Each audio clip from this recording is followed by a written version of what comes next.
অন্ধকারের নিস্তব্ধতাকে ভেঙে খান খান করে দিল। একটা অমানুষিক, গা ছমছম করা তীব্র শীষ। ভূতপ্রেত নিয়েই আমার কারবার, কিন্তু আমারও গায়ের লোম যেন খাড়া হয়ে উঠল। আমরা দরজা খুলে ঘরের ভেতরে ঢুকলাম।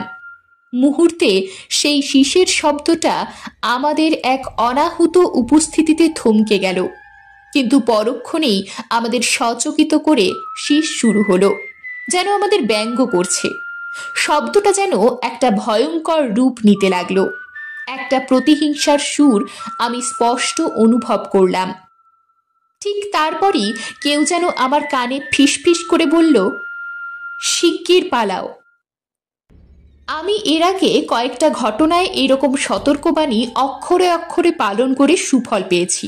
সুতরাং আর দ্বিরুক্তি না করে চেঁচিয়ে বললাম, সবাই এই মুহূর্তে বেরিয়ে চলুন।